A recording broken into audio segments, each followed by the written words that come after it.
2024년 5월 24일 금요일 돈다방 미쓰리 시작하겠습니다.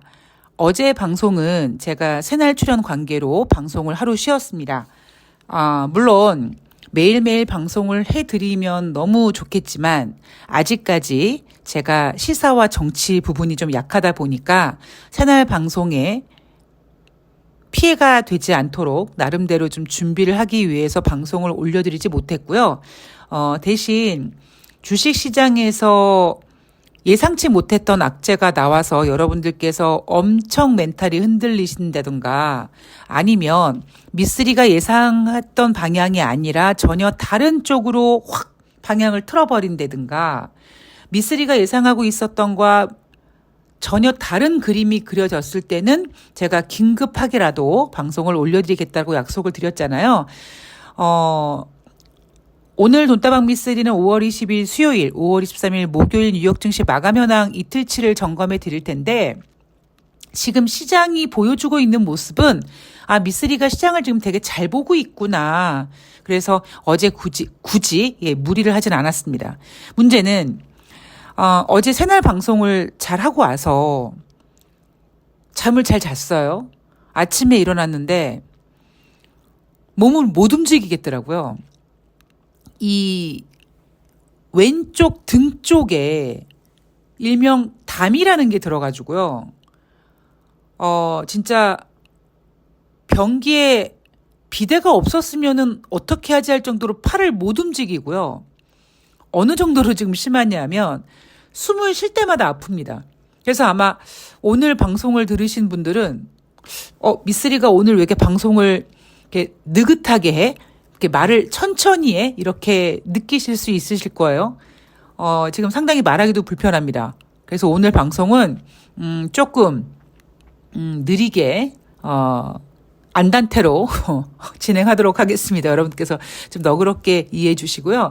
그래도 특별하게 어디 아프거나 부딪혀서 다치거나 그런 게 아니라 잠을 조금 잘못 잤던 것 같아요. 그래서 이제 시간이 지나가면 괜찮을 것 같아져서 오늘 방송만 조금 느리게 하도록 하겠습니다.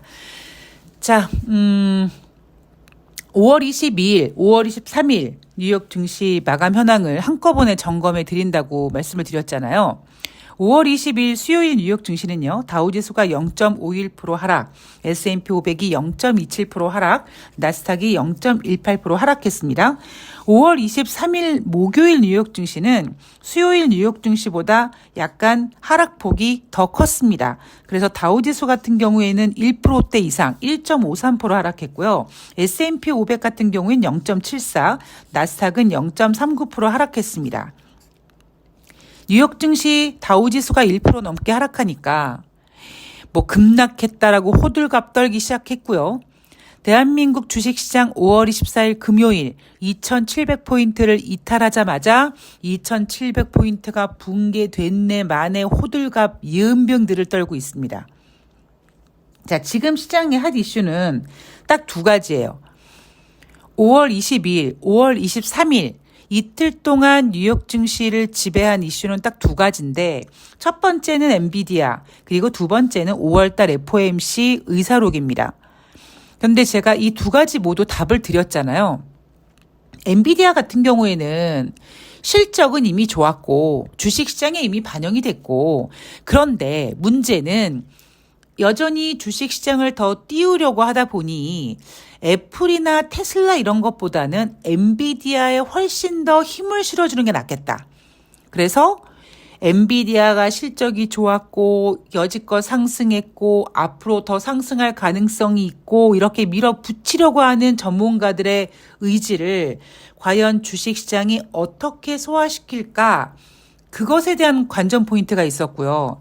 두 번째는 5월 1일 날 금리 동결을 한 그 FOMC 회의에서 어떤 이야기가 나왔는지 그 이야기가 과연 지금 시장이 원하는 간절히 원하는 금리 인하라는 멘트가 있는지가 우리가 관심을 갖고 지켜보는 관전 포인트였습니다.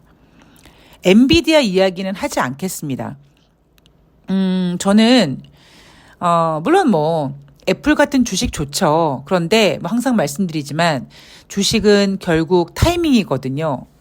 그런데 저는 애플이란 종목이 좋긴 좋지만 결국 타이밍인 것도 있고, 그리고 제가 생각하고 있는 투자에 대한 마인드는 야, 국내 주식이나 좀 잘 알고 매매해. 약간 이런 거거든요.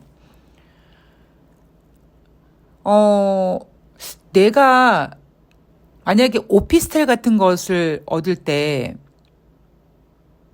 아무리 보증금 1,000만 원에 뭐 70만 원, 80만 원짜리 월세라고 하지만 직접 발품 팔아서 다녀보고 꼼꼼히 체크하지 않습니까? 그런데 우리는 주식을 너무 껌 사듯이 쉽게 산다. 그러다 보니까 망한다. 애플 같은 기업이 물론 뭐 망하거나 그럴 기업은 아닙니다만 굳이 저는 그냥 국내 증시, 특히 국내 증시에서 이 세력놈들이 어떻게 주식을 갖고 노는지를 찾아낸 사람이다 보니까 굳이 애플이란 종목까지 태평양 건너서 외국 종목을 사고 싶은 마음이 없거든요. 그래서 제가 돈다방 미쓰리를 통해서 여러분들께 뉴욕 증시를 설명해 드릴 때 개별 종목에 대한 이야기는 잘 안 해드리죠. 왜냐하면 결국 큰 그림, 뭐 시황에 대한 방향성, 더 나아가서는 시장이 보여주지 않는 어떤 이슈들, 그리고 투자자들이 기만당할 수 있는 그런 것들을 더 꼼꼼히 챙기려고 하다 보니까 굳이 개별적인 종목은 이야기를 하지 않으려고 합니다. 그런데 이 종목은 꼭 여러분들한테 이야기를 드려야겠다. 그런 종목이 있으면은 서슴지 않고 이야기를 해드릴 겁니다. 그래서 오늘 엔비디아 이야기는 좀 뒤로 하고 5월달 FOMC 연준 의사록에 대한 이야기를 좀 집중적으로 다뤄보려고 합니다. 집중적으로 다뤄볼 것도 솔직히 없어요. 왜냐하면 여러분들 다 알고 계세요. 4월 30일부터 5월 1일까지 진행된 5월달 FOMC 회의에서 제롬 파월 연준 의장을 비롯한 연준 위원들은 금리를 동결했습니다. 사실 금리 동결은 시장에서 알고 있었어요. 시장이 바라봤던 건 뭐냐면 금리 동결을 한 다음에 제롬 파월 연준 의장이 기자회견에서 뭐라고 얘기할지가 더 관심이 컸었죠. 여러분 기억나십니까? 제가 항상 말씀드리지만 주식을 잘하기 위해선 기억력이 좋아야 되고요. 기억력이 만약에 내가 나쁘다. 그러면 반복적인 복습이 필수입니다. 여러분들에게 복습이 얼마나 중요한지를 다시 한번 설명해 드리면 5월 1일 제롬 파월 연준 의장은 금리를 동결하면서 기자회견에서 고용지표가 부진하면 금리를 인하할 것이다 라는 멘트를 합니다. 그래서 이틀 뒤에 발표된 노동부의 고용지표가 비농업자 고용자 지수가 17만 건밖에 발표되지 않자 제롬 파월 연준 의장의 저 발언이 어떤 의미지? 하고 고개를 갸우뚱거렸던 뉴욕 증시는 부진한 고용지표를 보면서 아, 연준이 금리를 인하하겠구나라고 흥분해서 상승했죠. 그때 어떤 이야기까지 나왔냐면 저거 고용지표 부진한 거 알고 제롬 파월 연준 의장이 저거 지른 거 아니야? 증시 부양시키려고 저거 일부러 저렇게 짜고 치는 고스톱 치는 거 아니야? 이런 이야기까지 나올 정도였었습니다. 그래서 5월달 FOMC 회의 의사록에 정말 제롬 파월 연준 의장이 고용이 부진하면 금리를 인하하겠다라고 했던 그 멘트 비스무리한 게 담겨져 있지 않을까. 그렇다면 5월 20일 혹은 5월 23일 뉴욕 증시는 엔비디아 실적 좋고 그리고 5월달 FOMC 의사록에서 금리 인하 가능성이 보인다면 위로 올라가서 뿜으려고 했는데 거기에 찬물을 확 끼얹은 거죠. 특히 5월 23일 발표된 경제 지표를 보면서 미국 경제가 이렇게 좋은데 금리를 인하할 수 있겠어? 뭐 이런 금리 인하에 대한 실망감까지 작용해서 다우지수 같은 경우에는 1%가 넘는 하락. 전문가들의 표현에 따르면 급락을 했다라고 합니다. 자, 그러면 그 경제 지표를 보면은요. 주간 신규 실업상 청구 건수 전주 대비 8,000명 감소해서 21만 5천 명이었어요. 여러분 기억나십니까? 2주 전쯤에 23만 건이 나왔어요. 그런데 그날 주식시장이 상승합니다. 왜 상승했느냐면 고용이 부진하니까 연준이 금리를 인하하겠구나. 그래서 제가 부진한 경제 지표를 보면서도 저렇게 쪼개는 저 머저리들 이런 이야기까지 했었습니다. 그러면서 여러분들한테 침착해라는 표현을 하면서 이런 이야기를 해드렸죠. 여러분, 주간 신규 실업상 청구 건수는 기준선이 30만 건입니다. 그러니까 30만 건 이하는 그냥 미국 고용은 좋은 거야, 그냥. 단지 우리가 조금 주목해야 될 부분이 뭐냐면 증가를 한다고 했을 때 그 증가폭을, 즉 증가세를 좀 주목해 보자. 그런데 고작 전주 대비 2만 명 증가해서 23만 명 됐다가. 근데 그게 추세라고 얘기하기는 조금 애매한 거죠. 그 다시 23만 명 됐다가 다시 이제 21만 명 된 건데 23만 명이 나오자마자 마치 미국의 고용이 부진하다라는 그 기준 30만 건을 넘어가 버린 것처럼 호들갑을 떨고 주가가 올라가고 내가 정신이 나갔다라고 표현을 했습니다. 그런데 5월 23일 같은 경우는요. 전주 대비 8,000명 감소해서 21만 5천 명을 기록했다고 하니까 또 반대로 미국 고용 졸라 좋아. 금리 인하 안 하겠네. 이지랄들 하고 있는 겁니다. 자, 그리고 S&P 글로벌 5월달 서비스업 PMI 지표 시장 전망치 51.5였는데 54.8로 전망치보다 잘 나왔다. 그리고 제조업 PMI 지표도 시장 전망치는 50.5였는데 50.9로 시장 전망치보다 잘 나왔다라고 합니다. 물론 잘 나온 거 맞아요. 여러분들 머릿속에서 절대 놓지 말아야 될 기준은 PMI 지표는 50이 기준이고 서비스업 PMI 지표는 제조업 PMI 지표보다 살짝 잘 나오는 경향이 있으며 그리고 추세가 더 중요하다고 말씀을 드렸습니다. 근데 5월 23일 목요일 주간 신규 실업상 청구 건수가 적게 나왔고 즉 고용이 좋았고 S&P 글로벌 5월달 서비스업 제조업 PMI 지표가 잘 나왔기 때문에 미국 경제가 졸라 좋다. 그래서 금리 인하 못하겠다. 하다 금리 인상을 할 수도 있겠다. 이 지랄들을 하면서 주가가 호들갑을 떨고 있는 겁니다. 저는 진짜 5월 13일 주식시장 뉴욕 증시를 보면서 주접을 떨고 있다. 그런 얘기를 해주고 싶습니다. 경제 지표는 추세예요. 그리고 지금은 스태그플레이션입니다. 단지 인정을 안 할 뿐이에요. 이야기는 나오고 있습니다. 어떻게? 앞으로 스태그플레이션이 될 수도 있다. 개풀 뜯어먹는 소리예요. 이미 미국은 1분기 GDP 경제 성장률은 예상보다 부진했고 물가 상승률은 3개월 연속 상승했습니다. 그리고 2분기, 3분기, 4분기 미국의 GDP 경제 성장률 지금 부진할 거라고 전망되고 있습니다. 문제는 인플레이션이 쉽게 잡히고 있지 않다라는 거예요. 이게 그냥 스태그플레이션이라는 겁니다. 그래서 제가 여러분들한테 여러분 금리 인상 못해요. 더 이상. 금리 인상을 어떻게 해요? 못해요. 금리 인하 쉽지 않습니다. 그런데 금리 인하는 해야 돼요. 그리고 금리 인하는 할 수밖에 없을 겁니다. 단 미국이 원하는 미국 경제 연착륙이야, 미국 골디락스야 이렇게 우아한 척하면서 금리 인하는 못할 것이다. 제가 이 얘기를 계속 해드리고 있죠. 이것만 여러분들께서 머릿속에 인지하고 계시면 시황은 껌먹는 겁니다. 자, 5월달 FOMC 의사록 여러 연준 의원들이 추가 긴축 정책이 적절하다고 생각되는 방향으로 인플레이션이 현실화한다면 그런 행동, 그러니까 금리 인하하는 행동을 나설 의사가 있다. 문제는 인플레이션이 현실화하지 않고 있다는 점인 거죠. 1분기 물가 상승률 지표에 대해선 실망스럽다. 인플레이션이 2% 목표치를 향해 움직일 것이라는 확신을 얻을 때까지 예상보다 더 오랜 시간이 걸릴 것이다. 즉 금리 인하 쉽지 않다라고 했습니다. 그래서 이 5월달 연준 의사록을 보고 금리 인하 기대감이 다시 약해진 거죠. 그럼 참 신기하지 않습니까? 여러 연준 위원들은 굳이 금리 인상이라는 표현을 쓰지 않았습니다만 인플레이션이 쉽게 잡히고 있지 않다라는 점을 우려했다고 했잖아요.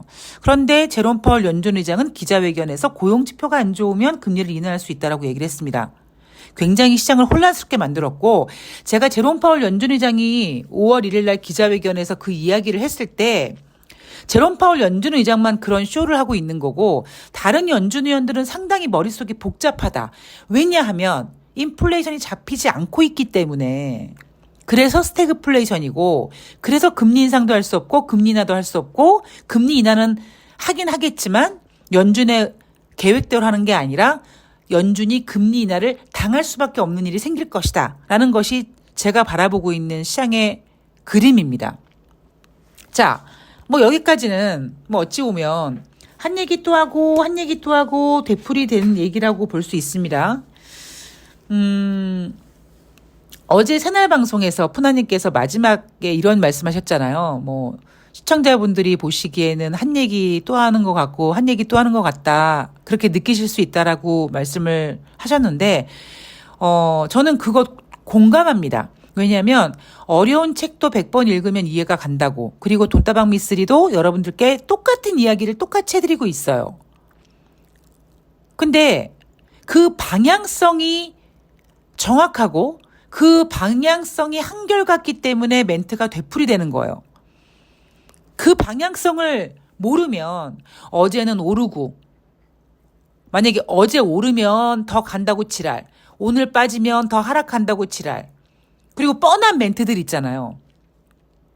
근데 저 같은 경우에는 제가 머릿속에 그리고 있는 시황관이 너무나 확고하고 변하지 않고, 그리고 그 변하지 않는 그 확고한 그림을 조금 더 디테일하게 만들어 가다 보니까 여러분들이 들으실 때 멘트가 똑같이 느껴지시는 것처럼 푸나님이 여러분들께 보여주고 싶은 그 어떤 민주당에 대한 그림, 이재명 대통령 만들기에 대한 그림, 그 방향성이 너무 확고하고 확신이 있고 하다 보니까 어쩔 수 없이 멘트가 되풀이되는 거잖아요.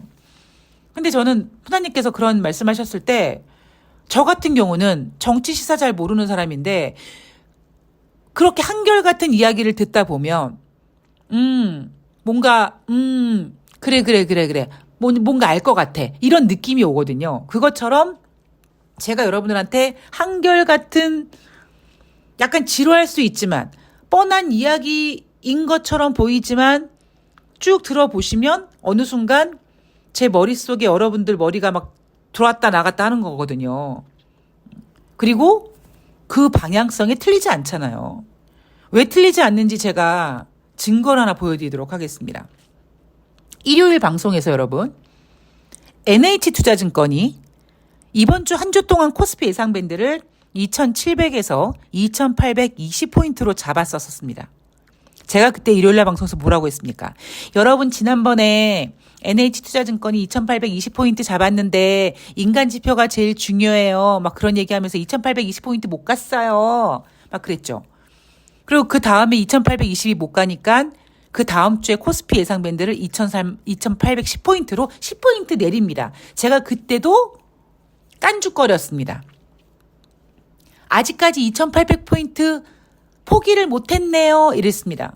그리고 5월 19일 일요일 방송에서 다가오는 한 주 동안 NH투자증권이 코스피 예상밴드 2700에서 2820포인트, 또 2820포인트가 또 나왔다.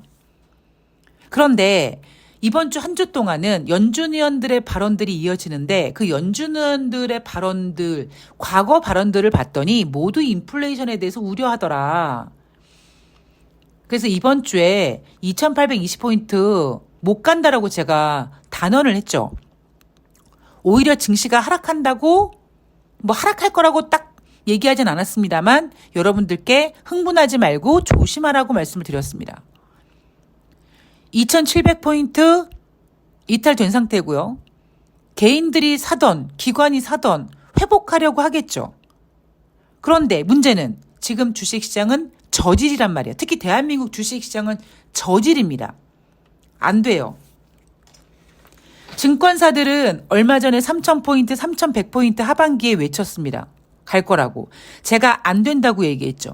하다 이제는 주간 코스피 예상 밴드 미쓰리가 대놓고 조롱할 정도로 못 맞춥니다. 미쓰리가 여러분 2820포인트 인간지표 나왔네요 라고 얘기하지 않았습니까? 결론적으로 오늘 금요일이에요. 딱 한 주씩만 끊어놓고 보면 누가 정확합니까? 제가 정확하거든요. 왜냐하면 저는 굉장히 꼼꼼히 보고 넓게 보고 디테일하게 보며 다양하게 보거든요. 그리고 무엇보다 저도 옛날에 허접한 전문가들이 나보다 날 거라고 믿고 그들을 존경했던 적이 있다 보니까 거기에 대한 뒤통수가 너무 아파서 안 되겠다. 내가 정신 바짝 차리고 내가 현명한 매매를 해야겠다. 내가 시황을 공부하고 내가 종목을 공부해야겠다. 그래서 저는 증권사에서 주식을 공부하진 않았다니까요. 증권회사에 근무하고 있지 않는 일명 제야의 고수를 찾아가서 혼까지 나면서 제가 주식을 공부한 이유가 바로 그겁니다. 그래서 여러분들한테 저희 진심, 여러분들 전문가 없어요. 보이시잖아요. 다른 전문가들은 서로 상도덕이 있다 보니까 못 가잖아요. 다들 못 맞히니까 고만고만하니까. 근데 저는 대놓고 까잖아요. 하물며 2820포인트 또 나왔네요. 못 갈 텐데 라고 하지 않았습니까? 과정도 중요합니다. 저는 결과적으로 뭐 여러분 이번 주 한 주 동안 뭐 지나고 봤더니 미쓰리가 시황을 맞췄어요. 이게 중요한 게 아니라 그 과정, 미쓰리가 왜 이런 시황을 그리게 됐는지, 미쓰리가 뭘 보고 있는지 그거를 여러분들한테 전하고 싶었던 거거든요. 그리고 그게 어쨌든 간에 이번 주에 약간 여러분들이 약간 이런 느낌이구나. 약간 뭔가 이렇게 그 미쓰리 맛을 이렇게 살짝 본 듯한 느낌. 예, 그런 느낌이 좀 들으셨을 거라고 생각합니다. 시장 상황 저질이라는 거 잊지 마시고요. 변동성 여전히 열려 있습니다. 뭐 미국도 여전히 반등하려고 노력할 거고요. 한국도 2700포인트 회복하려고 할 겁니다. 그 과정 속에서 개인 투자자들 휘달릴 거예요. 멘탈 꽉 잡고 정신줄 잡으시고 흥분하지 마십시오. 그 얘기를 진짜 여러분들에게 꼭 드리고 싶어요. 자, 오늘 돈다방 미쓰리는 여기까지고요. 저는 금요일 뉴욕 증시 가지고 찾아뵙도록 하겠습니다. 오늘 제가 이 담 때문에 굉장히 좀 힘든 방송을 했는데 빨리 회복하고 건강한 모습으로 다음 방송에서 찾아뵙도록 하겠습니다. 요즘 우리 방송에 너무 댓글 안 달아주시네요. 그냥 미쓰리 말이 너무 맞아. 야 이년아 네 말이 다 맞아 이년아. 그래 듣고만 있을게. 뭐 이런 느낌이신 거죠? 네 알겠습니다. 좋은 하루 보내시고요. 저는 다음 방송에서 뵐게요. 고맙습니다.